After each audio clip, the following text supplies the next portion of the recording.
ලියා ගන්න මාතෘකාව C වර්ගයේ ගැටලු.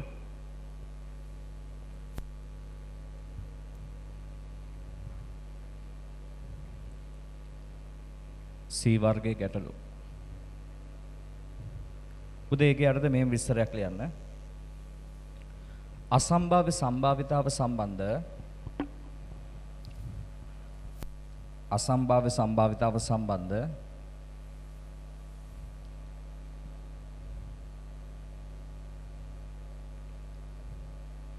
ගැටලු විසඳන ආකාරය පිළිබඳව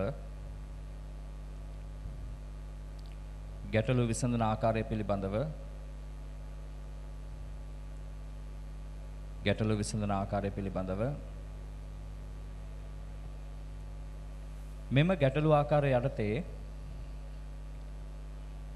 මෙම ගැටලු ආකාරය යටතේ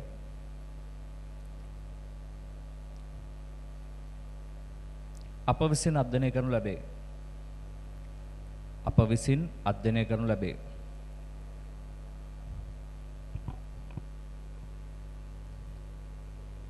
අප විසින් අධ්‍යයනය කරනු ලැබේ.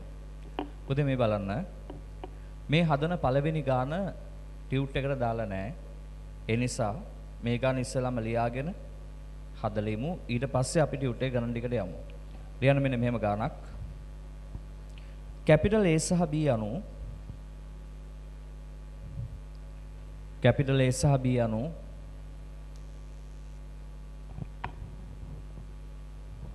ඔමේගා නේදී අවකාශය තුල වූ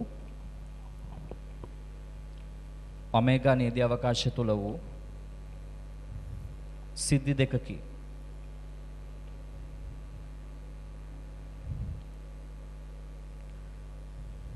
මෙන්න මෙහෙම ලියා ගන්න. PA සමානයි 8 බෙදීම 15යි.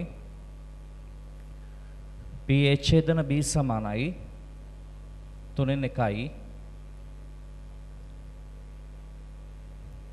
B සිදුවී ඇති විට A සිදුවීම අසම්භාව්‍ය සම්භාවිතාව දෙනවා 4 බෙදීම 7යි. ප්‍රශ්න ටිකක් අහනවා ඔයාගෙන්. PB වල අගය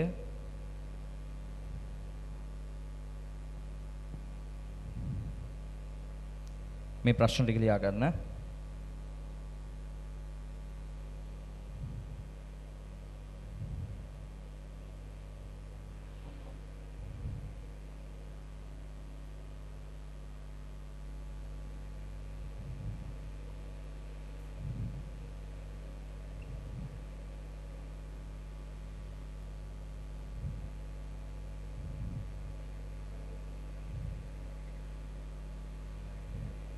කොටස් 6ක් තියෙන ඔක්කොම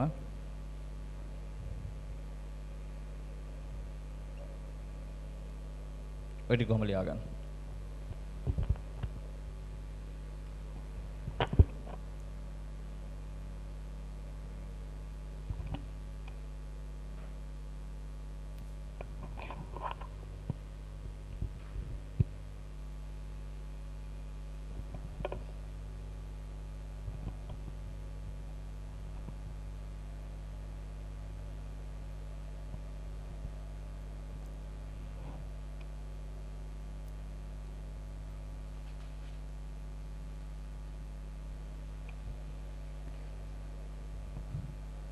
මම මේ ගාන හදන එකේ අරමුණ වෙන්නේ අර අපි අසම්භාව්‍ය සම්භාවිතාවය යටතේ මුලින්ම ඉගෙන ගත්ත අර මූලික ප්‍රමේයන් 7ක් තියෙන්නේ. සාධනය කරපු ප්‍රමේයන් 7ක් තියෙනවනේ. ඒ ප්‍රමේයන් 7 ඔයාලට පුළුවන් ද කියන එක බලන එක සහ පොඩ්ඩක් ඒක හුරු කරන වැඩක් මේ ගානෙන් කරන්නේ. උදේ ප්‍රමේයන් ටික සාධනය කරන්න පුළුවන් වෙන්නත් ඕන. කටපාඩමේ තියෙන්නත් ඕන.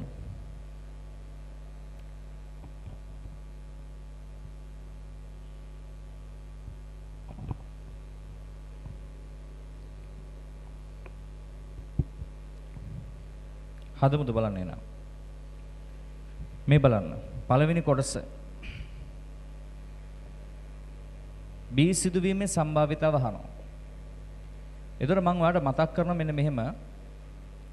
මෙන්න මෙතෙන්ට අපිට ලියන්න පුළුවන් නේද අසම්භාව්‍ය සම්භාවිතාවේ මූලික ප්‍රමේය. මේ බලන්න දරුවෝ. B සිදුවී ඇතුළේ A සිදුවීම කොහොමද ලියන්නේ? දෙන්න ඡේදනය වීම B බෙදන්න ඕන මේ පිටිපස්සින් එක්කෙනාගේ සම්භාවිතාවය. ඔය අසම්භාව්‍ය සම්භාවිතය මූලික අර්ථ දැක්වීම. මම PB ගෙන් මේකට හරස් ගුණ කරනවා. මේ විදියට මෙතන PH එතන B. උදේ ඔයා PB දන්නේ නැහැ. වැඩි කිරීම B සිදු වී ඇති විට A සිදු වීම දන්නවනේ. ඒක දන්නවා. මෙදින් 4 බෙදීම 7යි. ඡේදන කොටස සම්භාවිතාව දෙනවා 3න් 1යි. හරස් ගුණ කරන්න පුළුවන්. 7 බෙදීම මෙයා මෙහෙට වැඩි කරාම 12ක් එනවා. ලියා ගන්නකෝ ඒකටක් ගාලා. ඔක හදාගන්න.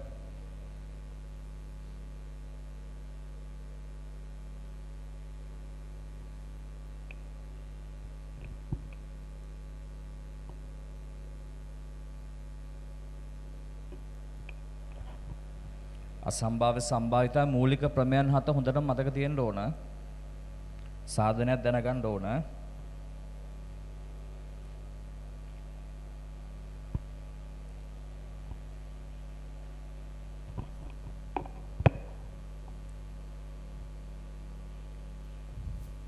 උදේ දෙවෙනි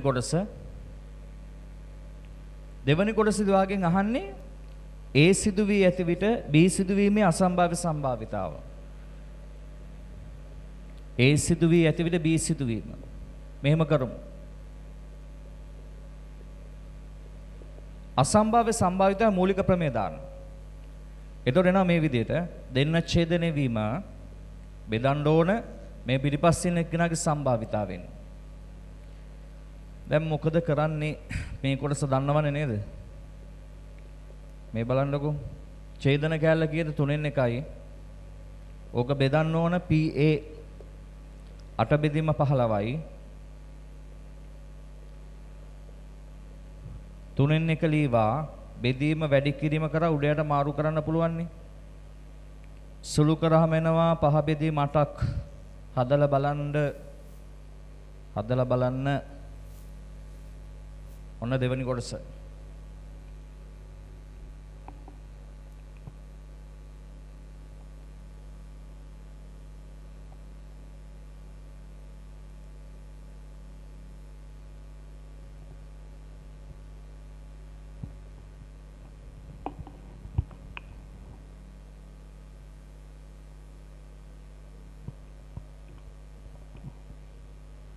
තුන්වෙනි කොටසට යමු. මෙන්න තුන්වෙනි කොටස. ඔයාගෙන් අහනවා A සිදු වී ඇතුළේ B සිදු නොවීම.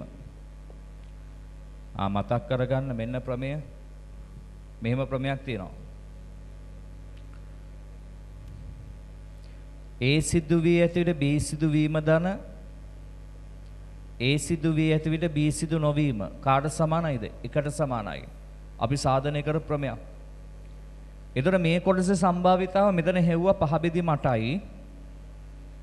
මෙයාගේ සම්භාවිතාව තමයි අපි හොයන්න තියෙන්නේ සමානයි 1ට. එතකොට මෙතන එනවා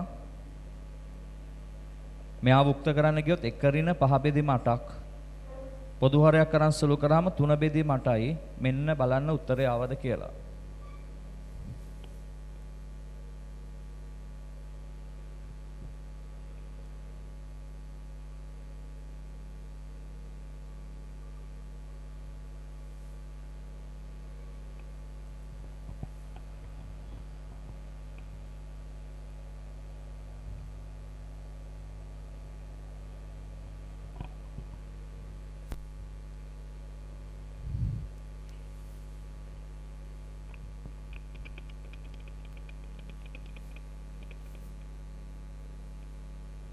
ඊළඟ කොටසට යන්න.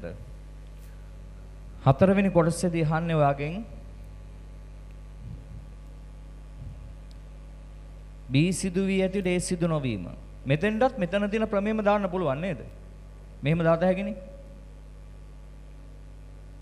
B සිදු වී ඇති A සිදු වීම ධන B සිදු වී ඇති A සිදු නොවීම සමාන 1යි. තොර මෙතන එනවා මෙයාගේ සම්භාවිත අපි දන්නවා B සිදුවිය ඇති A සිදුවීම කියන එක අපිට දීලා තියෙනවා පුතේ. කොච්චරක් කියලාද මේ තියෙන්නේ? 4 බෙදීම 7යි.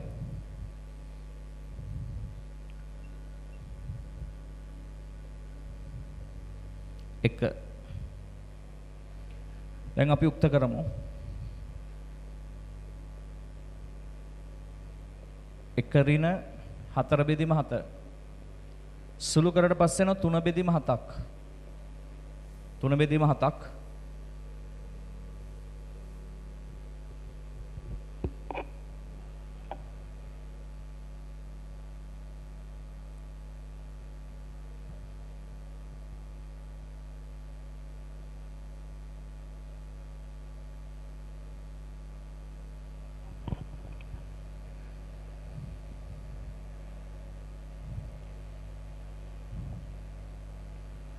පස්වෙනි කොටස නමුද? මේ පස්වෙනි කොටස පොඩ්ඩක් සැලකිල්ලෙන් බලනවද ඔයගොල්ලෝ? පොඩ්ඩක් හොඳට කල්පනාවෙන් අහගෙන ඉන්න, බලාගෙන ඉන්න තේරුම් ගන්න. මේක අහන්න. ඕගොල්ලන්ගේ ප්‍රමේයන් 7ේදී අසම්භාව්‍ය සම්භාවිතාව සඳහා මම උගන්වපු ප්‍රමේයන් 7 කිසි තැනක මේ දෙකම අනුපූරක සිද්ධි සඳහා ප්‍රමේයක් මන් දුන්නේ නැහැ. මූලික ප්‍රමේය, ඒ කියන්නේ එහෙම ප්‍රමේයන් 7 තුල එහෙම දෙයක් අන්තර්ගත වෙලා තිබුණේ නැහැ. ඒතර මේ වගේ තැනකදී ඔයා කරන්න ඕන දේ තමයි අසම්භාව්‍ය සම්භාවිතයි මූලික ප්‍රමේය හදන්න ඕන. මූලික ප්‍රමේය කියන්නේ මොකද්ද? දෙන්නගේ ඡේදනය වීම පිටිපස්සෙන් එක්කෙනාගේ සම්භාවිතාවෙන් බෙදනවනේ. ඒකෙන් හදන්න ඕන. මෙහෙම කරමු. හොඳට බලා ගන්න. ඔන්න මූලික අර්ථ දැක්වීම දාන්නේ. දෙන්නගේ ඡේදනය වීම මේ පිටිපස්සෙන් එක්කෙනාගේ සම්භාවිතාවෙන් බෙදනවා. මේක මම කැපිටල් A කියලා දාන පළවෙනි ප්‍රතිඵලය විදියට. එතකොට ඔයාට සිද්ධ වෙනවා මෙන්න මේ කොටසේ සම්භාවිතාව වෙනම හොයාගන්න වෙනවා. මෙයාගේ සම්භාවිතාව වෙනම හොයාගන්න වෙනවා. ඊට පස්සේ මේ සුළු කිරීම කරන්න පුළුවන්. දැන් මම මෙන්න මෙහෙම වැඩක් කරනවා. මෙයාව වෙනම ගන්නවා.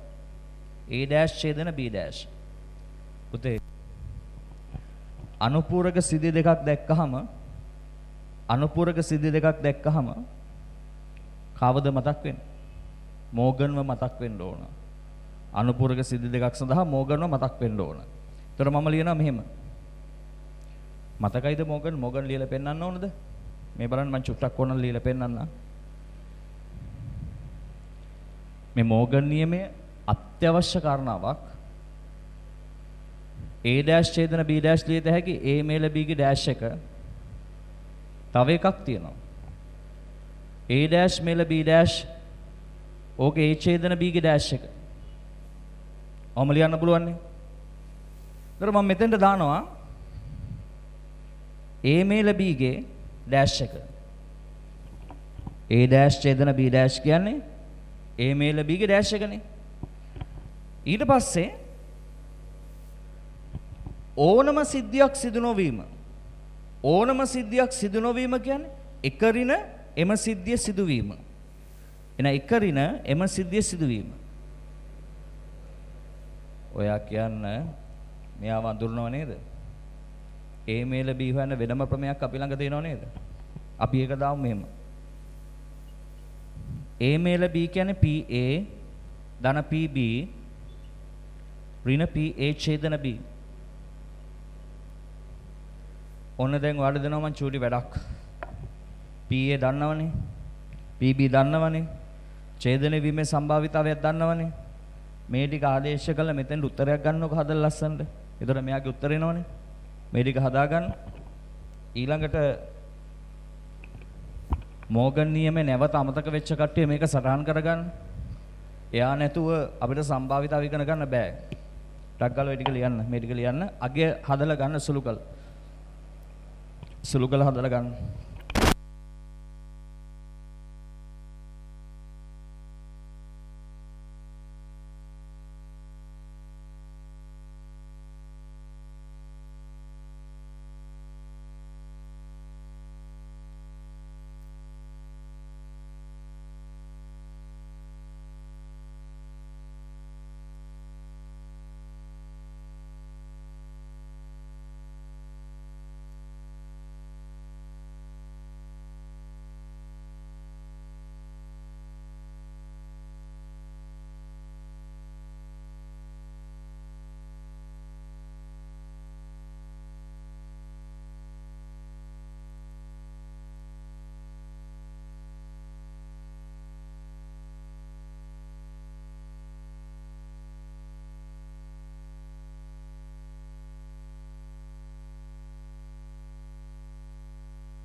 පුතේ ඔයගොල්ලෝ සුළු කරාද? මට පොඩ්ඩක් සුළු කර කෙනෙක් ඉන්නවා නම් කියන්නකෝ උත්තරේ. මෙතන PA කීයද? A සිදුවීමේ සම්භාවිතාව තමයි 8 බෙදීම 15යි. B සිදුවීමේ සම්භාවිතාව අපි හෙව්ව 7 බෙදීම 12යි. ඡේදන පංගුව අපිට දීලා තිබුණ කොහොමද 3න් 1යි. බලන්න ওই ටික සුළු කරාම P A dash ඡේදන B dash කීයද? කීයක් එනවද? 13 බෙදීම 60යි නේද? 13 බෙදීම 60යි නේ. 13 බෙදීම 60යි. මේ කොටස වෙනම ගන්න. මේ ඉතුරු කොටස නම් අමාරු නෑ නේද? ඒ සිදු නොවීම කියන්නේ ඒක ගේමක් නෑනේ. ඒ සිදු නොවීම එකරින ඒ සිදු වීම කියලා දාන්න පුළුවන්. එතකොට මෙහෙම ගන්න 8 බෙදීම 15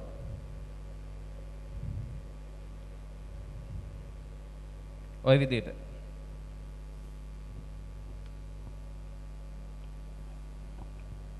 දැන් මේ දෙන බෙදලා ගන්න උත්තරේ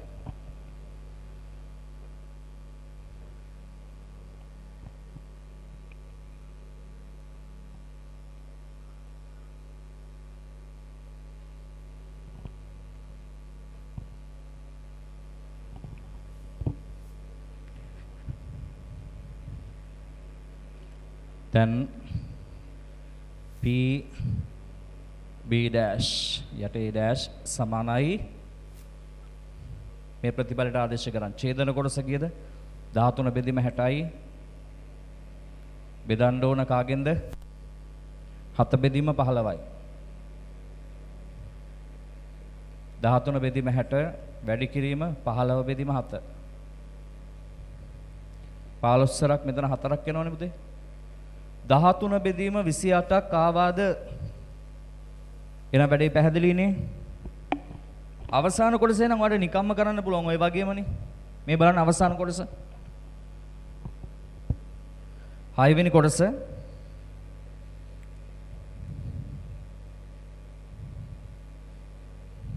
මේ විදිහට එන්නේ මූලික අර්ථ දැක්වීම දාමු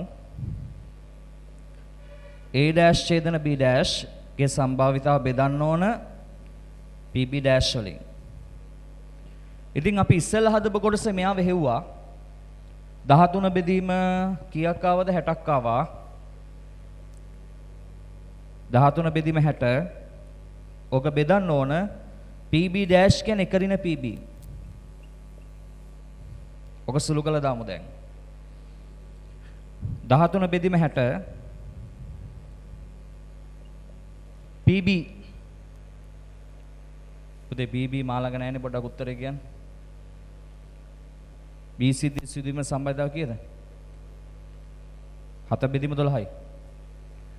7 බෙදීම 12. අද සුළු කරන්න. සුළු කළ අවසාන උත්තරේ කියන්න. කීයක් එනවද? 13 බෙදීම 25. ආවද? 13 බෙදීම 25. ඔක සුළු කළා දාගන්න පුළුවන් නේ ඔහොම 13 බෙදීම 25.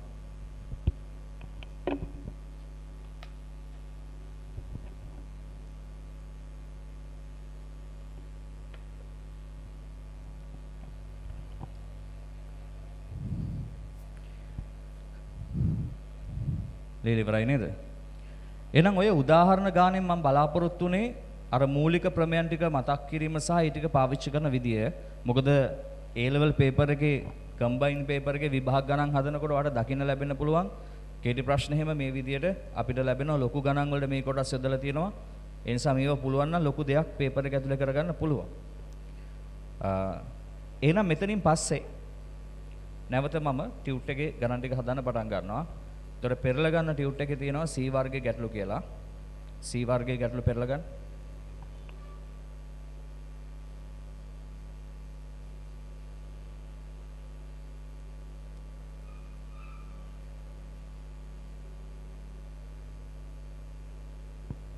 ඔයා කියව ගන්න 14 වෙනි ගාන. ටියුට් එකේ තියෙන 14 වෙනි ගාන කියව ගන්න.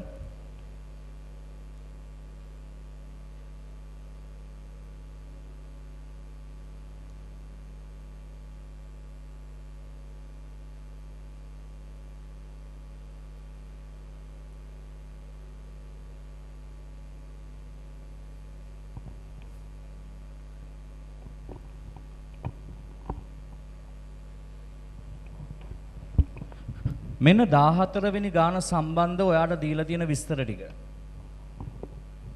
ඒ සිදුවීමේ සම්භාවිතාව දෙනවා 3 බෙදීම 4යි. A මේල B දෙනවා 7 බෙදීම 8යි. A සිදුවී ඇති විට B සිදුවීමේ අසම්භාව්‍ය සම්භාවිතාව දෙනවා 2 බෙදීම 5යි. ඔය ටික තමයි දත්ත.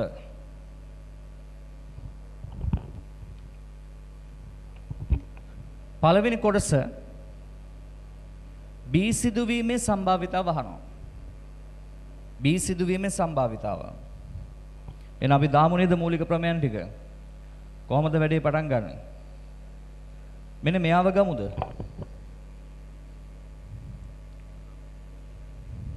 මේ අසම්භාව්‍ය සම්භාවිතාව පාවිච්චි කරන්න. තොර මෙතන ලියන්න පුළුවන් දෙන්න ඡේදනය වීම බෙදීම පිටිපස්සින් එක්කෙනාගේ සම්භාවිතාව. පුතේ මේ පැත්තට හරස් ගුණ කරොත් මෙහෙම හරස් ගුණ කරලා ගත්තොත් ඡේදන කැලේ සම්භාවිතාව හොයන්න පුළුවන් වගේ කියලා මට පේනවා. ඡේදන කැලේ සම්භාවිතාව හොයන්න පුළුවන් වගේනේ. එහෙනම් PA 3 බෙදීම 4 2 බෙදීම 5 PA ඡේදන B 3 බෙදීම එනවා 10ක්. ඔය ලැබෙන ඡේදන කොටස සම්භාවිතාව. ඡේදන කොටස සම්භාවිතාව. හැබැයි අපෙන් අහලා තියෙන්නේ ඕක නෙමෙයි. අපෙන් අහලා තියෙන්නේ B සිද්ධිය සිදුවීමේ සම්භාවිතාව. ඒ නිසා මම ඔයාලට මතක් කරනවා මෙන්න මේ ප්‍රමේය. PA මේල B සමානයි PA ධන PB ඍණ PA ඡේදන B. සම්භාවිතාවේ ලැබෙන මූලික ප්‍රමේයන් 8න් එකක්. දැන් මේකට අවශ්‍ය ටික දාමු. මේකනේ ප්‍රමේය. මේකට අවශ්‍ය ටික අපි දාමු දැන්. A මේල B ඒගොල්ලෝ දෙනවා 7 බෙදීම 8යිලු. A ගේ සම්භාවිතාව 3 බෙදීම 4යි. B ගේ සම්භාවිතාව දන්නේ නැත. ඡේදනය වීමේ සම්භාවිතාව 3 බෙදීම 10යි. මෙයාව ගන්න මෙහෙට 7 බෙදීම 8 ඍණ 3 බෙදීම 4 මෙයාවත් ගේන්නේ මෙහෙට ධන 3 බෙදීම 10 සමානයි PB. සුළු කරන්න. බලන්න මේක සුළු කරාම B සිදුවීමේ සම්භාවිතාව වලට ලැබෙනවා 17 බෙදීම 40ක් එනවද බලන්න උත්තරේ. මේක සුළු කරගන්න පුළුවන් පොඩ්ඩක් මේ සංඛ්‍යා ටික සුළු කරන්න භාග සංඛ්‍යා ටික 17 බෙදීම 40යි. හදාගන්න.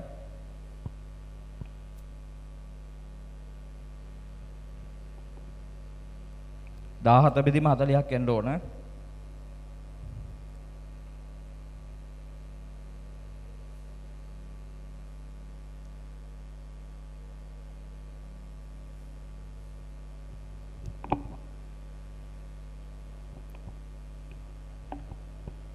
ඉන් පස්සේ අහනවා B සිදුවී ඇති A සිදුවීම. වචනෙන් දීලා තියෙනවා මෙහෙම B සිදුවී ඇති විට A සිදුවීම. ඕක අපි සංකේත වලින් ලියන්නේ මෙහෙම නේද? B සිදුවී ඇති විට A සිදුවීම. මොකද කරන්නේ? මූලික ප්‍රමේය දාමුනේ. අසම්භාව්‍ය සම්භාවිතයි මූලික ප්‍රමේය දාමු. මූලික අර්ථ දැක්වීම දාමු. දෙන්න ඡේදනය වීම බෙදන්න ඕන මේ පිටිපස්සින් එක්කෙනාගේ සම්භාවිතාවෙන්. ඉතින් ඡේදන කොටස මෙතන හෙව්වනේ මේ. 3 බෙදීම 10 කියලා හෙව්වනේ අපි. 3 බෙදීම 10 බෙදීම PB හෙව්ව 17 බෙදීම 40.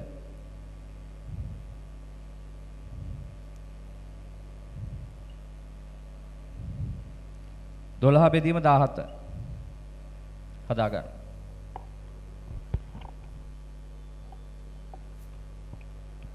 ඔය අපි හැදුවේ 14 වෙනි ගාන. ඊට පස්සේ යන්නේ 15 වෙනි ගානට. 14 වෙනි ගාන හදලා ඉවර වෙච්ච අය 15 වෙනි ගාන කියව ගන්න එතකන්. අනිත් අය හදනකම්. අනිත් අය ලියා ගන්නකම් 14 වෙනි ගාන හදලා ඉවර වෙච්ච අය 15 වෙනි ගාන කියවන්න.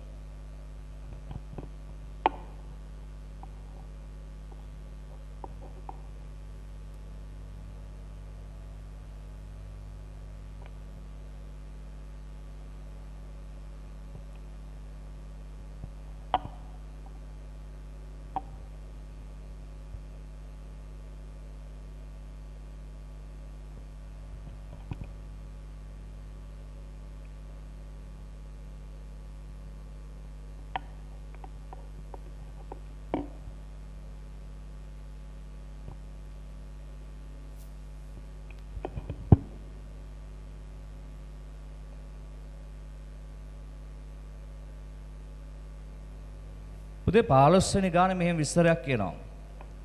සමබර කාසි දෙකක් උඩ දානවලු නේද? සමබර කාසි දෙකක් උඩ දානවා. එහෙනම් සමබර කාසි දෙකක් උඩ දැම්මහම ලැබෙන ප්‍රතිඵල මුලින්ම සටහන් කරන්න. HT මේක පළවන වර. සමබර කාසි දෙකක් කියලා නේද කියන්නේ? එක කාසිය දෙපාරක් උඩ දානවද කාසි දෙකක්ද? කාසි දෙකක් කියලා කියන්නේ. කාසිය එකක් නම් එහෙනම් මේක පළවන කාසිය කියලා හදා ගන්න වෙනවා. පළවන කාසිය. ඊට පස්සේ මේ තියෙන දෙවනි කාසිය. සිදුවීම් පෙළ. දෙවන කාසිය. ඒතර ඔයගොල්ලෝ දන්නා මේක දෙකෙන් එකයි මෙතන දෙකෙන් එකයි. ඔහම දාගන්නත් පුළුවන්. ලැබෙන අවයව ටික H, H, H, T, T, H, T, T. උදේ අපි නියදී අවකාශය ලියමුද කුලක ක්‍රමයට සංගල වරාන් ඇතුළේ අවයව ටික දාලා. එහෙමත් ලියාගමු. HT, TH, TT. ඔහම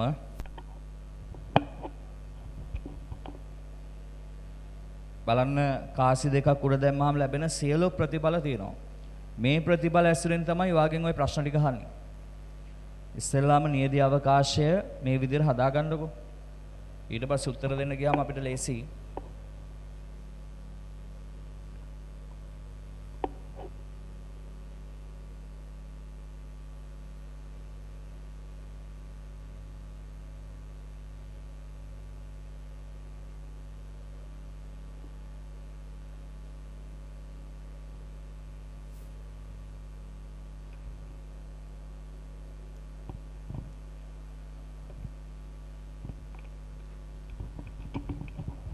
මෙන්න හොඳට අහගන්න පළවෙනි කොටස.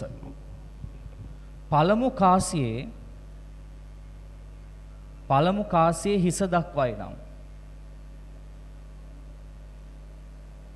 පළමු කාසියේ හිස දක්වයි නම්. කාසි දෙකම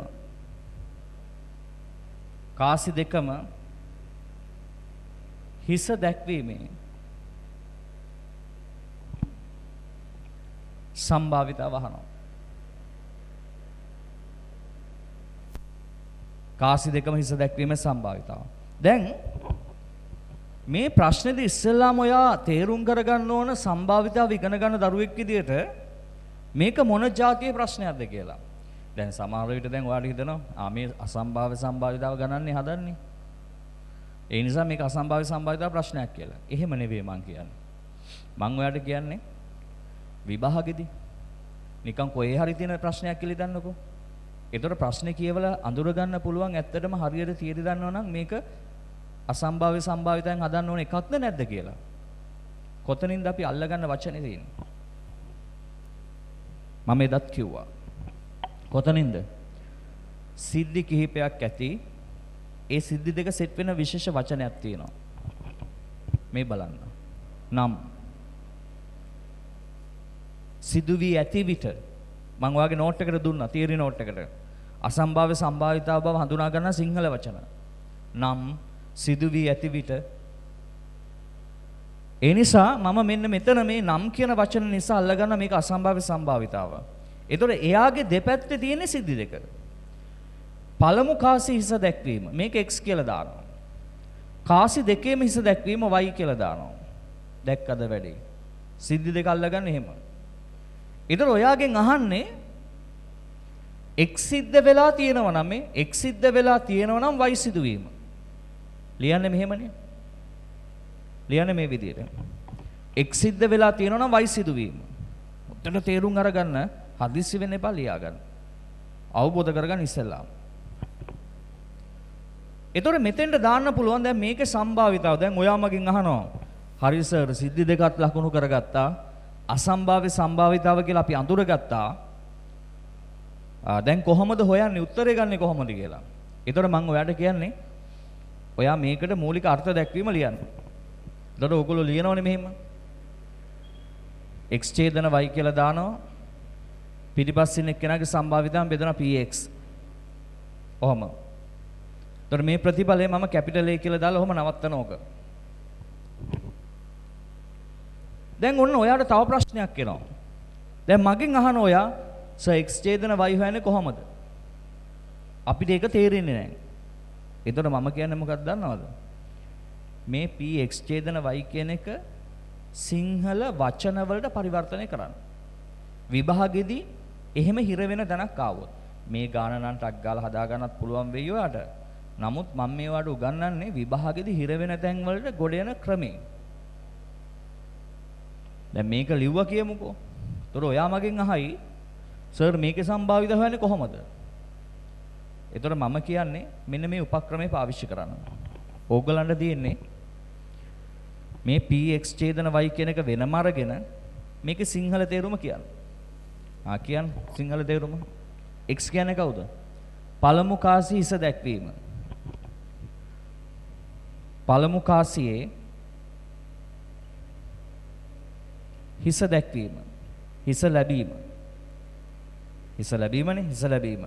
ඡේදන කියන්නේ සිංහල වචනේ දෙන්න සහ. සහ y කියන්නේ කාසි දෙකේම හිස දැක්වීම. කාසි දෙකේම හිස දැක්වීමේ සම්භාවිතාව. දැක්කද වැඩි? එහෙනම් මේ සංකේත වලින් දෙන x ඡේදන y කියන එක සිංහල පරිවර්තනය බලන්න. පළමු කාසියේ හිස ලැබීම සහ කාසි දෙකම හිස දැක්වීමේ සම්භාවිතාව. අන්න ඒක තේරුම් අරගෙන නියදි අවකාශය දිහා බලන්න. ඒ සම්භාවිතාව හොයන්න ගියාට පස්සේ කියන්න බලන්න මොනවාද අවයව ටික? පළමු කාසියේ හිස ලැබීම සහ කාසි දෙකේම හිස දැක්වීම. කෝ බලන්න. පළමු කාසියේ හිස ලැබීම සහ කාසි දෙකේම හිස දැක්වීම. මොකක්ද? h නේද? හරිනේ. පළමු කාසියේ හිස දැක්වීම සහ කාසි දෙකේම හිස දැක්වීම h නේ. වෙන කිසිම අවයවයක් ගන්න පුළුවන්. බලන්න මේ සිංහල වචනෙට ගැලපෙන විදිහේ තේරුමට ගැලපෙන අවයවය තෝරන්න තියෙනවාට. එහෙනම් දරුවෝ මේ බලන්න මෙතන අපි ගන්න h, ගේ සම්භාවිතාව ගන්න ඕන. ඒතර මේක සුළු කරොත් එනවා h, කියන්නේ මොකක්ද? රුක් සටහනේ බලත හැකි. භාගය වැඩි කිරීම භාගය. නේද? භාගය වැඩි කිරීම භාගය. ඕක සුළු කරාම එනවා 4න් 1. දැක්කනේ වැඩි? හරියට තේරුම් අරගෙන හැදුවොත් ගේමක් නැහැ. ඉන් පස්සේ අහනවා px. දැන් ඕගොල්ලෝ මට උදව් කරන්න. px කියන්නේ මොකද්ද? සිංහල තේරුම කියන්නේ පළමු කාසි හිස දැක්වීම. මේ තියෙන්නේ පළමු කාසි හිස දැක්වීමේ සම්භාවිතාව. එහෙනම් මම සිංහල වචන ලියනවා. පළමු කාසියේ හිස දැක්වීමේ සම්භාවිතාව. පළමු කාසියේ හිස දැක්වීමේ සම්භාවිතාව. පුතේ හොඳ ළමයි වගේ කියන්නකෝ.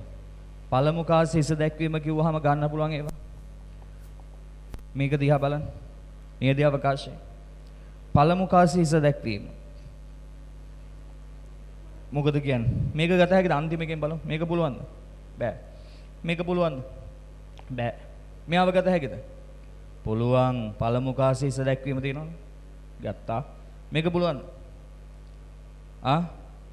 පළමු කාසියේ හිස දැක්වීම. පුළුවන්. මේක ගන්නත් පුළුවන්. ඔන්න කාට හරි හිතෙන්න පුළුවන්. සර් මාර වැඩේනේ. අපෙන් අහන්නේ පළමු කාසියේ හිස දැක්වීම. එතකොට මේක එච් අකුරු දෙකක්ම තියෙනවනේ. ප්‍රශ්නයක් නැහැනේ.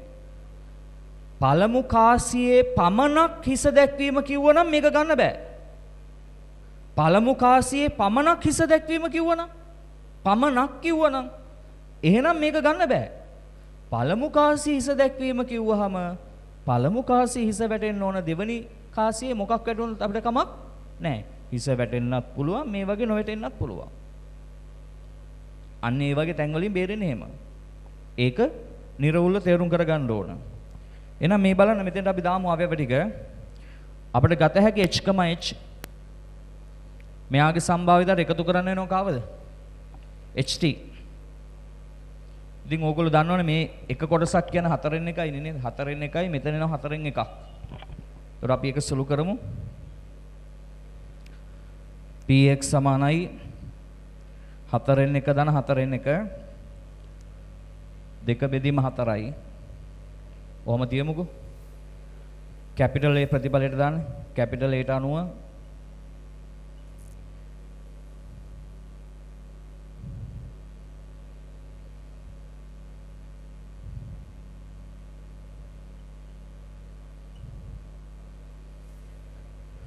x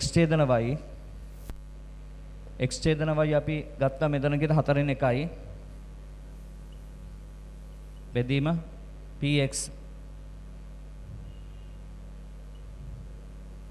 උඩට මාරු කරලා වැඩි කරන් උත්තරේ භාගයක් එන්නේ හදාගන්න හැමෝම උත්තරේ භාගයයි හදාගන්න ලස්සනට මේ තේරුම් කම්මැලි වෙන්න එපා ලියා ගන්න මේගොල්ලෝ අපිට මේ අදහස් ටික උදව් කරන්නේ අමාරු විභාග ගණන් හදනකොට. ඒතකොට අමාරු ගතියක් දැනෙන්නේ නැහැ ඕගොල්ලන්ට.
අපි බලමු දෙවෙනි කොටස.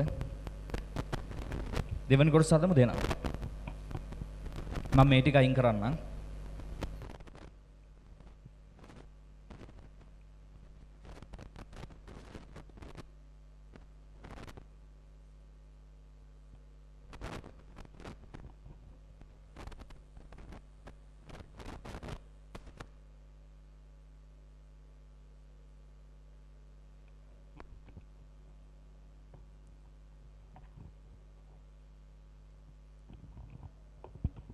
පුතේ මේ ගානේ දෙවෙනි කොටසේ මෙහෙම ප්‍රශ්නයක් අහනවා.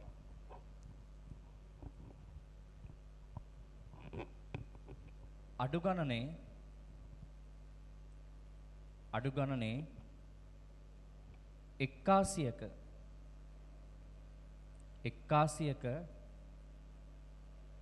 හිස දක්වයි නම්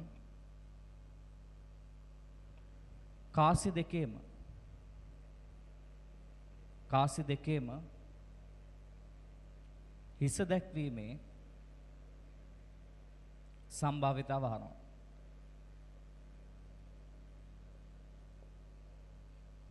දැන් මේ වගේ ප්‍රශ්නෙට උත්තර දෙන විදිය අවබෝධ කරගෙන තියෙනවා. ප්‍රශ්න දිහා බැලුවාම තියෙනවා සිද්ධි දෙක සම්බන්ධ කරන වචනය නම් ඒ කියන්නේ අසම්භාව්‍ය සම්භාවිතා ප්‍රශ්නයක්. මෙහෙම නම් කරමු. අඩු ගන්න එක්කාසියක හිස දැක්වීම කියන එක අපි A කියලා හිතමුකෝ. කාසි දෙකේම හිස දැක්වීම B කියලා හිතන්න. එතකොට මම මෙහෙම ලියනවා. A සිදුවී ඇතුළේ B සිදුවීමේ අසම්භාව්‍ය සම්භාවිතාව වහන්නේ දෙන්න ඡේදනය වීම බෙදන්න ඕන A සිදුවීමේ සම්භාවිතාවෙන්. දැන් මේ ටික වෙන වෙනම හොයමු. P A ඡේදන B. A ඡේදන B හොයන තේරෙන්නේ නැත්නම් සිංහල වචනයට පරිවර්තනය කරන්න. කැපිටල් A කියන්නේ අඩු ගණන එක්කාසියක හිස දැක්වීම. අඩු ගණනේ එක්කාසියක හිස දැක්වීම. සහ B කියන්නේ කාසි දෙකේම හිස දැක්වීම. B කියන්නේ කාසි දෙකේම හිස දැක්වීම.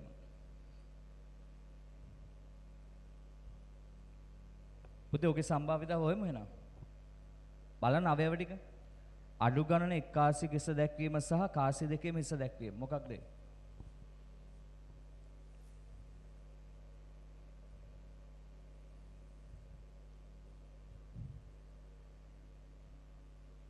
හදාගන්න ටක් ගාලා අවයව ටික බලන්න.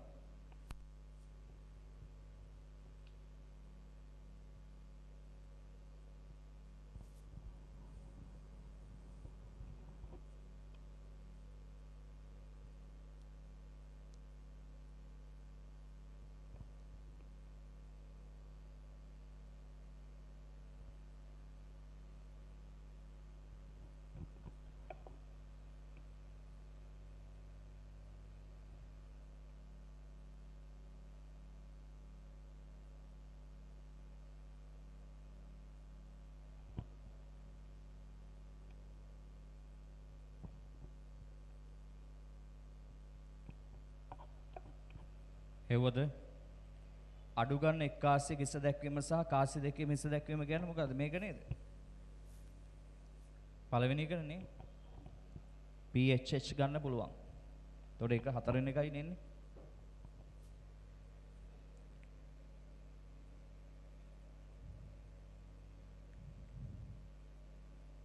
භාගය වැඩි කිරීම භාගය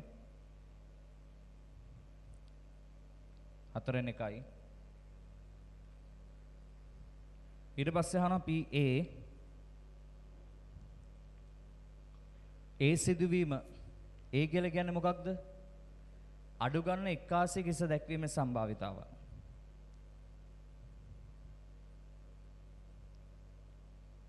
එක්කාසියක හිස දැක්වීමේ සම්භාවිතාව. අඩු ගන්න එක්කාසි කිස දැක්වීමේ සම්භාවිතාව. පුතේ මෙතන එනවා මෙහෙම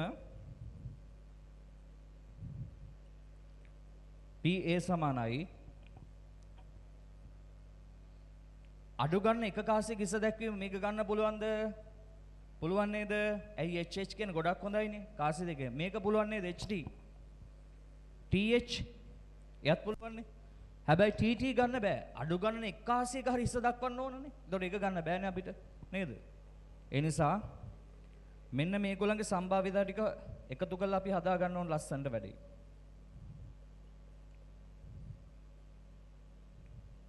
දැන් ඕගොල්ලෝ දන්නවනේ මේ එක කොටසක් 4න් එකයිනේ 3 බෙදීම 4ක් එන්න ඕන. පුතේ බෙදන්නකෝ. කැපිටල් A ප්‍රතිඵලයට අනුව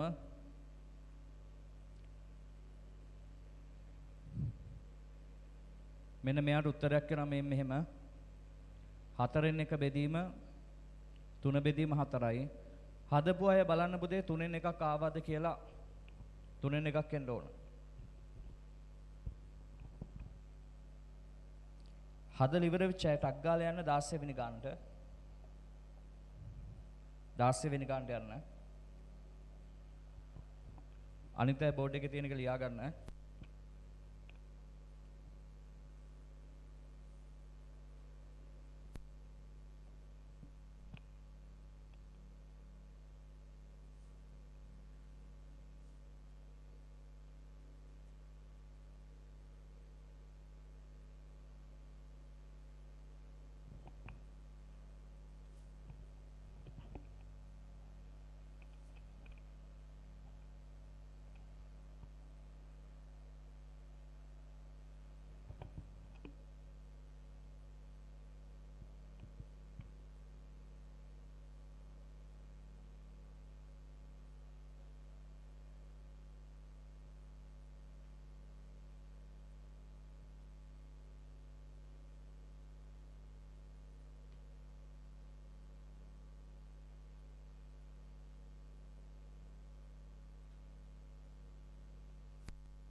යමු දෙනම් 16 වෙනි ගානට.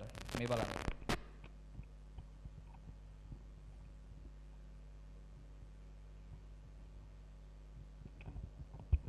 දාස්ය වෙනි ගානේ මෙන්න මෙහෙම කතාවක් කියනවා පොඩ්ඩක් බලන්න. මොකද්ද මේ කියන්නේ? ළමයි දෙන්නෙක් සිටින පවුලක් සම්බන්ධව තමයි ප්‍රශ්නේ අහන්නේ. ළමයි දෙන්නෙක් ඉන්න පවුලක් සම්බන්ධව මේ ප්‍රශ්නේ අහනවා නම් ළමයි දෙන්නෙක් ඉන්න පුළුවන් විදි හැම එකක්ම හොයාගන්න වෙනවා. ඒක තමයි නියදී අවකාශය. ඒ නිසා මම මෙහෙම වැඩක් කරනවා. මේ ඉන්නේ පළවන ළමයා. මේ පළවෙනි ළමයා කොහොමද වෙන්න පුළුවන්? පිරිමි ළමෙක්, ගැහැණු ළමෙක් වෙන්න පුළුවන්. නේද? එතකොට ඔයා තනියෙන් උපකල්පනය කරගන්න. ළමෙක් ඉපදුනහම එක්ක ඔයා අනිවාර්යයෙන්ම පිරිමි ළමෙක් නැත්නම් ගැහැණු ළමෙක් වෙන මුකුත් වෙන්න බෑ කියලා. හොඳේ?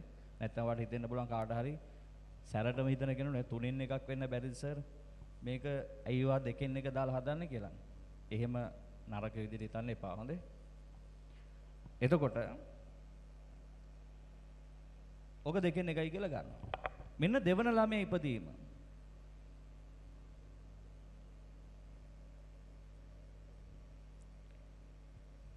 දෙවන ළමයා. දෙවන ළමයා ඉපදීම. එතකොට මේක භාගය, මෙතන භාගය. එතකොට මේ අවයව ටික ලියමුද මේ B, B, G, G, B, G, G.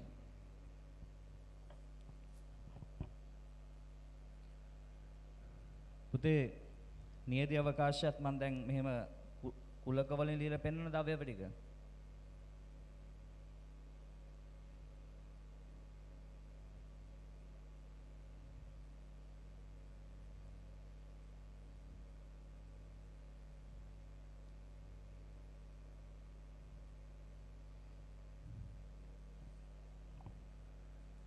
ওই විදියට බලන්න මේරිකාවද කියලා.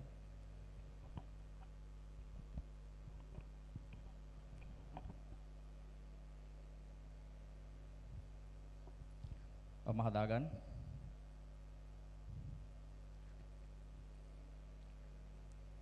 බලන්න නියදී අවකාශය ආවද කියලා හැමෝම. මේ ටික හරිද? එතකොට මෙන්න මේකේ තේරුම කියන්න පොඩ්ඩක්. B, B කියන්නේ පළවෙනි ළමයා පිරිමි, දෙවෙනි ළමයාත් පිරිමිනේ. එතකොට මේක G, B පළවෙනි ළමයා ගැහණු, දෙවෙනි ළමයා පිරිමි.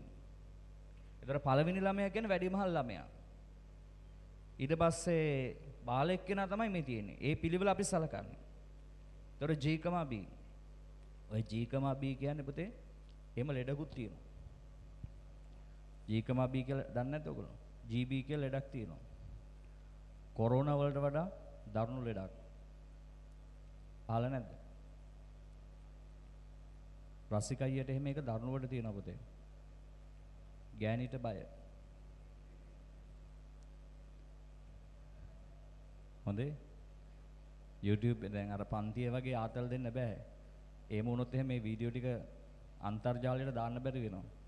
මේ ලාවට කියන්නේ හිතේ තියෙන දේ පාලනය කරලා. බොරු නම් අහලා බලන්න. මේ ඔෆිස් එකේ වැඩ කරන හැමෝම දන්නවා. රසිකයිට GB තියෙනවා පුතේ. සුව කරන්න බෑ. කාර් එක යනකොට නෝන කෝල් එකක් ගත්ත ගමන් ටක් ගාලා හිට ගන්නවා. ඔළුව වදින උඩ. ඔව් අපිත් එක්ක එක ගමන් යනකොට ඊළඟට මේ වටේ රත්නපුර වටේ එහෙම යනකොට නෝනගේ ඉස්කෝලේ දැක්කහම තිබෙම නැගිටිනවා අර පන්සලක් දැක්කා වගේ. සීට් එකකින් හිට ගන්නවා ඩ්‍රයිවිං සීට් එකේ. පරණ පුරුද්දට අපි අහන මොකෝ කියලා. නෑ නෑ සර් කියලා එහෙම යන අපි දන්නවා ඉතින් වැඩේ මොකද්ද කියලා. බලමු එතකොට ගාන.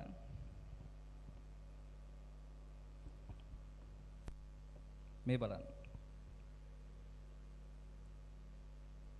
මේකේ පළවෙනි කොටසේ අහනවා එක් දරුවෙකු ගැහැණු දරුවෙකු විට අනෙක් දරුවාද ගැහැණු දරුවෙකු වීමේ සම්භාවිතාව. මෙන්න පළවෙනි කොටස. එක් දරුවෙකු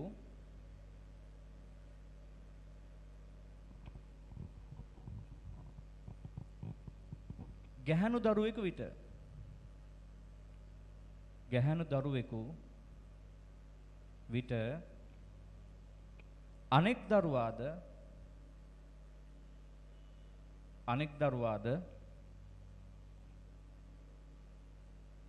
ගැහැණු දරුවෙකු වීමේ සම්භාවිතාව.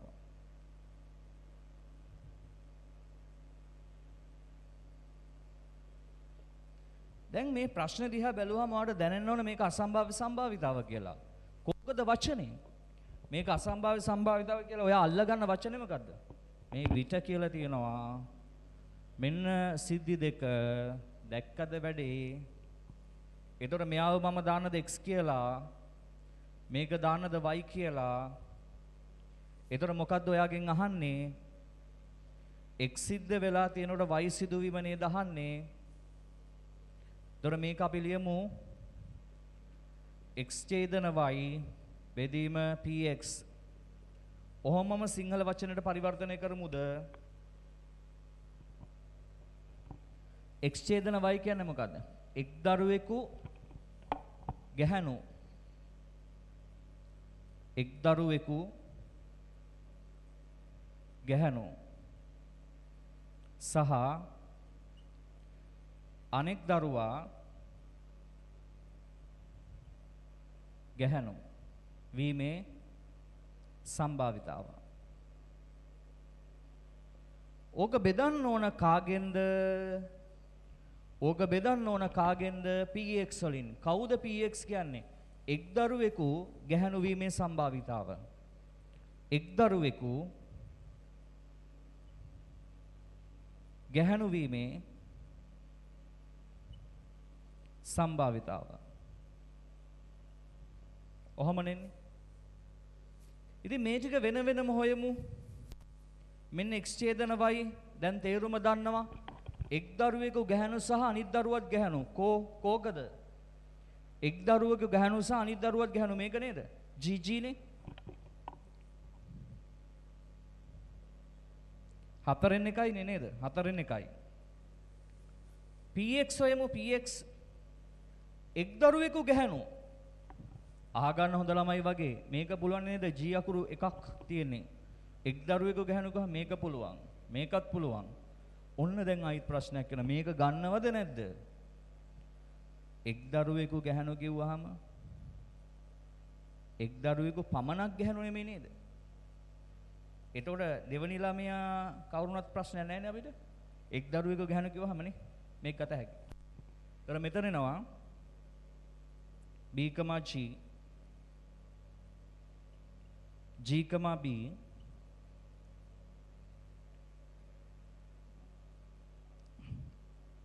G, මේක ගත හැකි.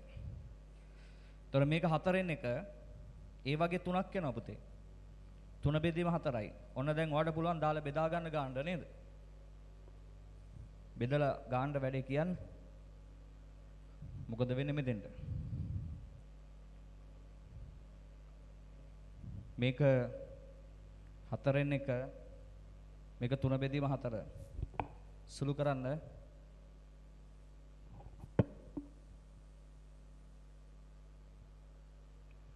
මේක සුළු කරන්න. තුනෙන් එකක් යනවනේ.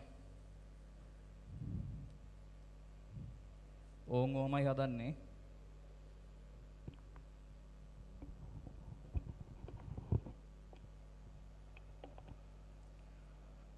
මම පාස් පේපර්ස් වලට වෙනම තව ඩියුට් එකක් දෙනවා හොඳේ. මේ අලුත් ගණන් ටික සහ මේ හදන්නේ අපි අලුත් ගණන් ටික සහ පරණ විභාග ගණන් සියල්ල උතන ආවරණය වෙනවා. ඊට පස්සේ ওই පාස් ඔය ටික හැදුවා කියන්නේ ගේම වැඩේ සම්පූර්ණයෙන්ම ගොඩ. ඊට අමතරව කම්බයින් පේපර් එකේ ගණන් ටික ඊට පස්සේ හදන්න පටන් ගන්නවා වෙනම. තියරි මතක් කර කර හදනවා ඉස්සරයක්. මුලින්ම පාඩම සෙට් කරගන්න හරියට.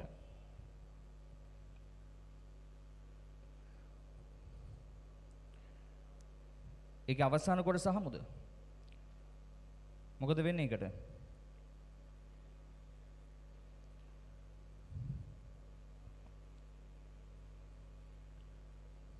ඉක්මනට මේක ලියලා ඉවර කරන් දෙවෙනි කොටසට යමු.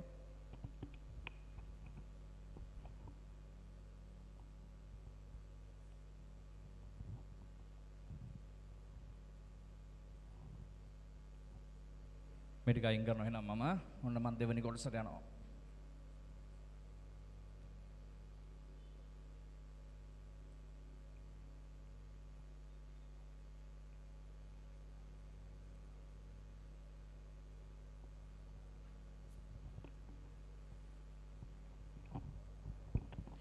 දෙවෙනි කොටස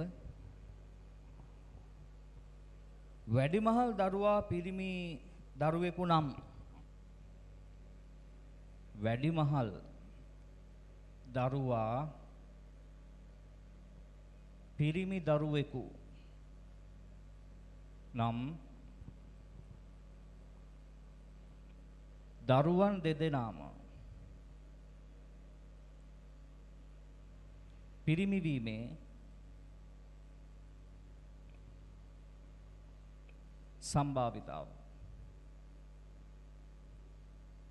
මේක තමයි ප්‍රශ්නේ. ගාන කියවනකොට දැන් ඔයාලට දැනෙන්න ඕන අසම්භාව්‍ය සම්භාවිතාව බව.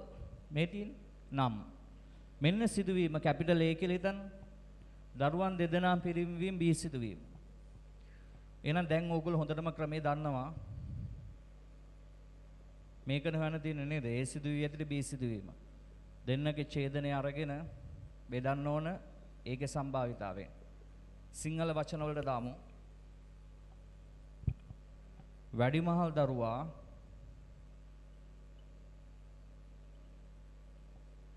පිරිමි වීම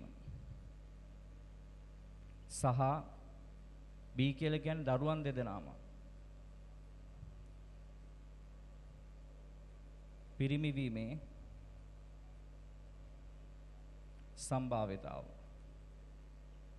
මේක අරගෙන අපි බෙදන්න ඕන කාගෙන්ද? PA ගෙන්. PA කියන්නේ කවුද? වැඩිමහල් දරුවා. වැඩිමහල් දරුවා පිරිමි වීමේ සම්භාවිතාව. හොයමු දෙහෙනම් දැන් වෙන වෙනම මේ බලන්නකෝ දෙන්නගේ ඡේදන එහෙනම් හොයමු. වැඩිමහල් දරුවා පිරිමි සහ දරුවන් දෙදෙනාම පිරිමි වීම. කෝකද? මේක විතරයි නේද? BB නේද? ඒක විතරයිනේ ගන්න පුළුවන්. ඔන්න අපි ගත්තා. මේක හතරෙන් එකක් නේද? ඊට පස්සේ PA හොයමු. වැඩිමහල් දරුවා පිරිමි වීමේ සම්භාවිතාව. මොකද කියන්නේ ඔයගොල්ලෝ? වැඩිමහල් දරුවා මෙන්න මේකෙන් තෝරමු. මෙයා පුළුවන්. වැඩිමහල් දරුවා පිරිමි මේක බෑ නේද? නේද? මේ බාලයානේ පිරිමි වෙලා තියෙන්නේ. දෙවනියානේ. මේක කොහොමත් බෑනේ. එතකොට මෙන්න මේ දෙන්නා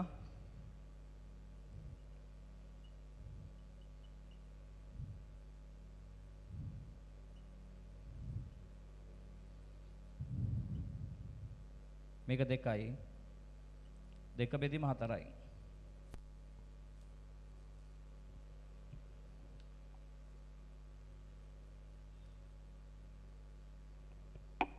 මේක සුළු කරමුද එහෙනම්?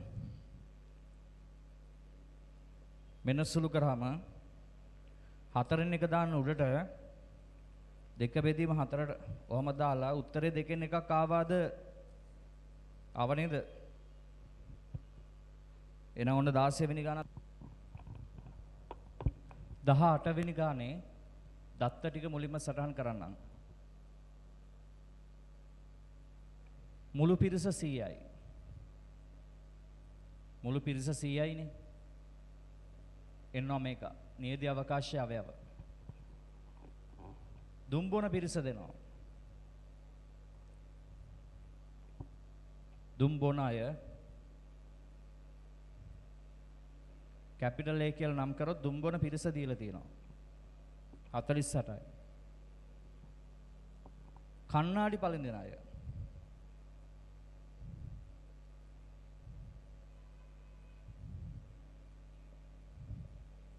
කන්නාඩි පළඳින අය B කියලා දීලා තියෙනවා. එතකොට කන්නාඩි පළඳින පිරිස දෙනවා. අවයව සංඛ්‍යාව දෙනවා 35යි. මේකේ ඡේදනය දෙනවා. ඡේදනය කියන එකේ තේරුම මොකද්ද?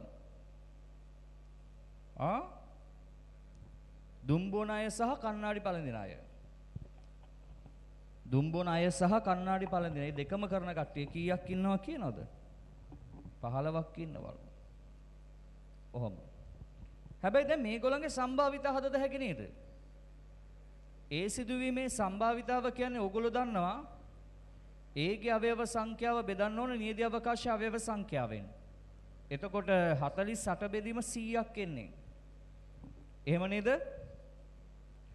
B ගේ සම්භාවිතාවත් අවශ්‍ය නම් හොයාගන්න පුළුවන්. මම කෝකටත් හොයලා තියන්නම් මෙහෙම. B ගේ අවයව සංඛ්‍යාව නියදී අවකාශ අවයව සංඛ්‍යාවෙන් බෙදන්න ඕන. 35 බෙදීම 100යි. නේද? පුතේ ඡේදනය වීමේ සම්භාවිතාවත් හොයන්න පුළුවන් නේ. ඡේදනය වන අවයව සංඛ්‍යාව අරගෙන නියදී අවකාශයෙන් බෙදන්න 15 බෙදීම 100ක් එනවා. ඔහම හදාගන්න ওই ටික.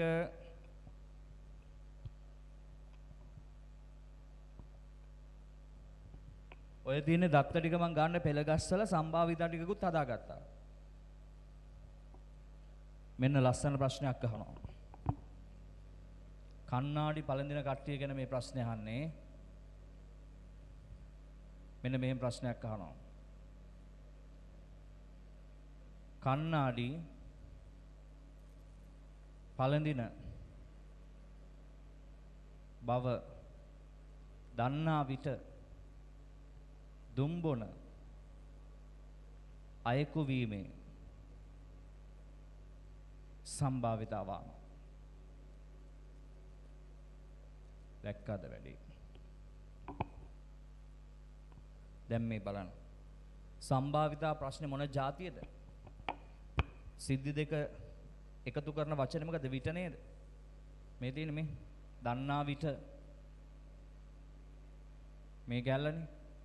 කණ්ණාඩි පළඳින අනිත් එක දුම්බෝන. පුතේ ඔකට දීලා තියෙන ලස්සනට කණ්ණාඩි පළඳින කියන වචනේ මොකද්ද? බීනේ.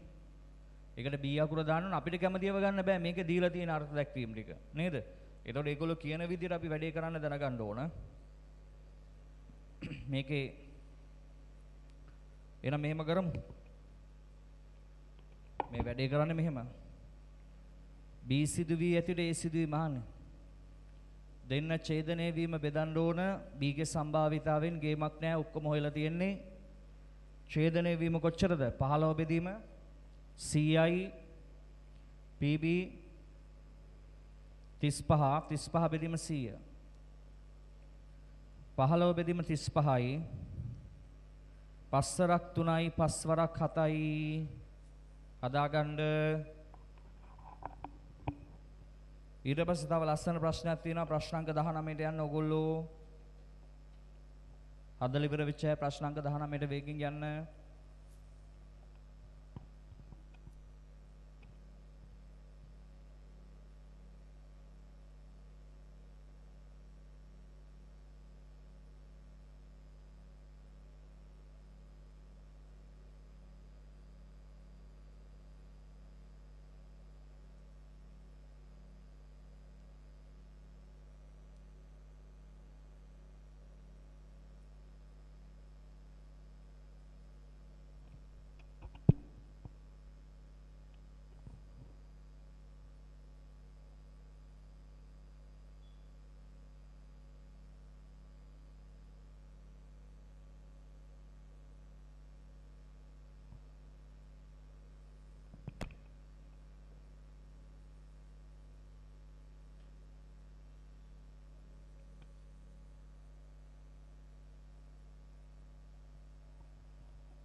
ප්‍රශ්නාංක 19 එහෙනම් මේ ටික මම අයින් කරනවා.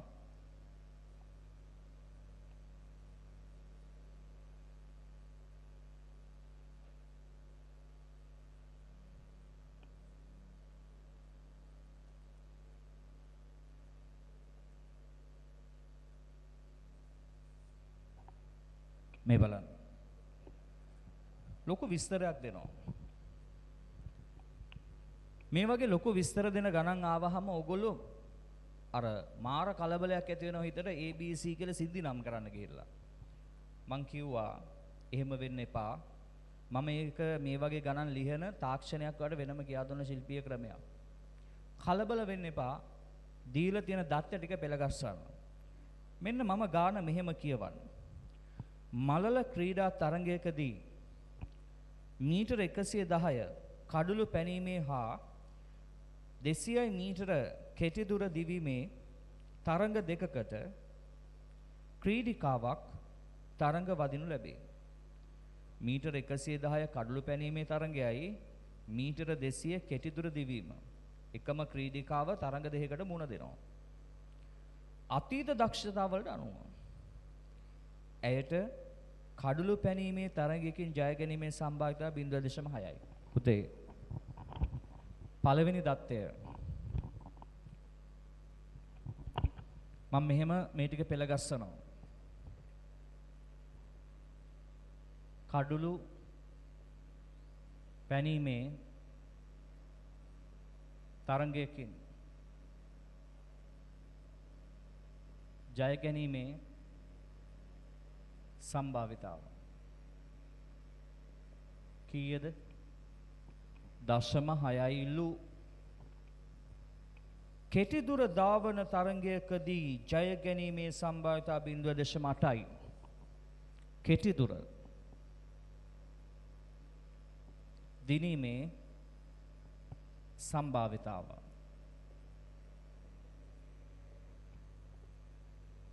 බිංදුව දශම 8යි. එකම තරඟයකින්වත් ජය නොගැනීමෙන් එකම තරඟයකින්වත් ජය නොගැනීම එකම තරඟයකින්වත් ජය නොගැනීමේ සම්භාවිතාව 0.1ලු හොඳේ එකම තරඟයකින්වත් ජය නොගැනීම එම ක්‍රීඩිකාවගේ පියා ක්‍රීඩා තරඟය නැරඹීමට පැමිණෙන අවස්ථාවේදී ඔන්න තාත්තා එනවා තරඟය බලන්න. ඇය කඩළු පැනීමට සහභාගී වී පරාජයට පත් වී තිබුණි. ඔන්න කඩළු පැනලා පෙරදිලා තියෙනවලු. තාත්තා එනකොට. එම ක්‍රීඩිකාව කෙටි දුර ජය ගැනීමයි පියාට බලාපොරොත්තු විය හැකි සම්භාවිතාව. පුතේ තාත්තා තරඟේ බලන්න එනකොට එක දෙයක් වෙලා නේද? මොකද්ද? කඩළු පනින්න ගිහලා පෙරදිලා ඉන්නේ දැන් දුව. ඊට පස්සේ අහනවා එහෙනම් කෙටි දුරවත් දිනයිද කියලා සම්භාවිතාවක් අහනවා නේද? එහෙනම් මම ප්‍රශ්න දිහා ගන්නවා. මෙන්න අහන ප්‍රශ්නේ. කඩළු පැන පරාජය වී ඇති විට කෙටි දුර දිනීමේ සම්භාවිතාව තමයි මේ අහන්නේ. ඔයාලට කියන මේ සම්භාවිතාව හොයලා දෙන්නලු. එතකොට මෙන්න අපේ උපක්‍රමය මොකද්ද? ඔය ප්‍රශ්නේ තියෙන ලොකු ප්‍රශ්න ඇතුලේ තියෙනවා සිද්ධි දෙකකුයි ගණිත කර්මයයි. බලන්න දැන් මේ සමහර අය කලබල වෙනවා ටක් ගාලා මේක A කියලා දානවා මේක B කියලා සිද්ධිය නම් කරනවා B සිද්ධියේ සම්භාවිතාව මේක තව මොකක් හරි දානවා නෑ එහෙම වෙන්න එපා. මං කිව්වනේ ක්‍රමයක්. ඒව පස්සේ ඒවා අපි මේ විදිහට ගණන් හැදුවේ ඕලෙවල් පන්තියේ. මේ ගණන් ලියන හරි ශිල්පීය ක්‍රමයක් තියෙනවා. ඒක දැනගත්තාම ලේසියි ලියා ගන්න. වැඩ ටික කරන්න. පැහැදිලිද කියන දේ? මේ පරාජය වී ඇති විට අසම්භාව්‍ය සම්භාවිතාව මෙන්න එක සිද්ධිය x කෙටි දුර දිනීම y නේද? ඒතර වාගෙන් අහන්නේ මොකක්ද? x සිද්ධ වෙලා තියෙනකොට y සිදු විය. මේක අහන්නේ. එතකොට මේක අපි ලියනවා p x ඡේදන y බෙදීම px. දැන් ඔයගොල්ලෝ කියන අනේ සර් මේ සංකේත තේරෙන්නේ නැහැ කියලා. ඒතර මම මොකද්ද කියන්නේ? සිංහල වචනෙට පරිවර්තනය කරන්න. එකපාරට උත්තරේ පේන්නේ නැහැ. අපේ වැඩ ටික කරගෙන යනකොට උත්තරේ පේන්න පටන් ගන්නවා.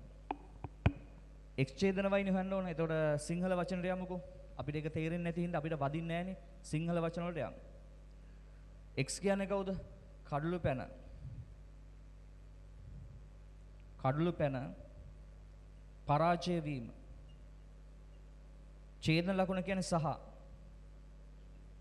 මේක කෙටි දුර. දිනීම. දිනීමේ සම්භාවිතාව. ඒක මෙන්න මෙතෙන්ට එන්න ඕන. බෙදීම px. px කියන්නේ කඩළු පැන පරාජය වීමේ සම්භාවිතාව.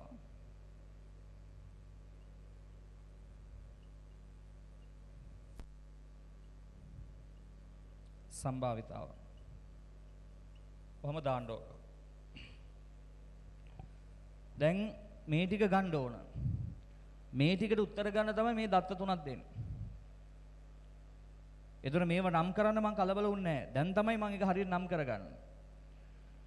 කඩළු පැන පරාජය වීම සහ කෙටි දුර දිනීමේ සම්භාවිතාව. මේක අපිට මෙහෙම හොයාගන්න වෙනවා. කඩළු පැන පරාජය වීමේ සම්භාවිතාව වෙනම ගන්න වෙනවා. දැන් යම්ද මේම. මෙන්න මේ ටිකට ගිහිල්ලා මේ xy නේ අපි සිද්ධි නම් කරේ. xy කියන්නේ මෙන්න මේ තැන් වලට අවශ්‍ය අංකන ටික අපි ගන්නට දාගමු. xy ඇසුරෙන්. මොකද මේ ප්‍රශ්න දිහා බලාගෙන තමයි අපි xy හදාගත්තේ. ඒක අනුව තමයි මේ தත්ත්ව ටික නම් කරන්න ඕන. දැන් මොකද්ද මේ මුලින් කියන්නේ? කඩළු පැනීමේ තරඟයකින් ජය ගැනීමේ සම්භාවිතාව කො? මා ළඟ තියෙන්නේ මොකද්ද? කඩළු පැන පරාජය වීමට තමයි මම x දාලා තියෙන්නේ. කඩළු පැන පරාජය වීම x දාලා එහෙනම් ජය ගැනීම කියන්නේ මේක ඇත්තටම කවුද? මේක ඇවිල්ලා px dash. දැක්කද වැඩේ? ඇයි පුතේ මගේ මම ගාන හදන්නේ මෙහෙමනේ. මං එකපාරට මේව XYZ දාන්නේ නැහනේ. මම හදන්නේ ප්‍රශ්නේ ලියලා ප්‍රශ්නේ තියෙන සිද්ධි දෙකට XY දාලා ඒක දිහා බලාගෙන මේ දත්ත මොන වගේද කියලා නම් කරනවා. එතකොට ලේසි. ඕන විභාග ගන්න ඒක හරියනවා එතකොට. ඉතින් බලන්නකෝ මෙතන වෙච්ච දේ. කඩළු පැන පරාජය වීම මම x ගත්තා නම් ජය ගැනීම මොකද්ද? x dash. ඒකේ විරුද්ධ දේ. ඕක කොහොම දැම්මා? කෙටි දුර දිනීමේ සම්භාවිතාව. කෙටි දුර දිනීම. මේ බලන්න. කෙටි දුර දිනීමේ සම්භාවිතාව y අකුර ගාන්න සෙට් වෙනව නේද මෙතෙන්ට? py. තේරුණායි? පැහැදිලිද? මේක මොකද්ද? එකම තරංගයකින්වත් ජය නොගැනීමේ සම්භාවිතාව. එකම තරංගයකින්වත්. ඒ කියන්නේ කඩළු පැන පරාජය වීම. x තියෙන්න ඕන. මේ බලන්න. x තියෙන්න ඕන. x. එකම තරංගයකින්වත් ජය නොගැනීම කියන්නේ කඩළු පැන පරාජය වෙලා තියෙන්නත් ඕන, කෙටි දුර පරාජය වෙන්නත් ඕනනේ. මගේ නම් කිරීමේ හැටියට කෙටි දුර ජය ගැනීම y නේ. එහෙනම් කෙටි දුර පරාජයම y dash. එහෙනම් මෙතෙන්ද ඡේදන y dash එන්න ඕන. අවබෝධයිද? ඔය ටික තමයි පුතේ ඔය අපිට දීලා තියෙන්නේ. ඒතර ඔන්න දැන් අපි මේ මෙතන අර්ථ දැක්වීම හැටියට මේ දත්ත ටික නම් කරා. ඕක සටහන් කරගන්න ඉතුරු වැඩ ටික ගොඩ දාලා දෙන විදිය මම ඊට පස්සේ කියන්න. මේක වේගෙන් ලියන්න, ඉක්මනට ලියන්න. හොඳට ලියා ගන්න, පැහැදිලිව ලියන්න.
ස්පීඩ් ලියන්න.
දැන් බලන්න වැඩේ කොට දාන හැටි. මම මෙහෙම කරනවා. මේ x dash තියෙනව නේද? මම px හොයනවා. ඒක ඔයගොල්ලෝ දන්නවනේ.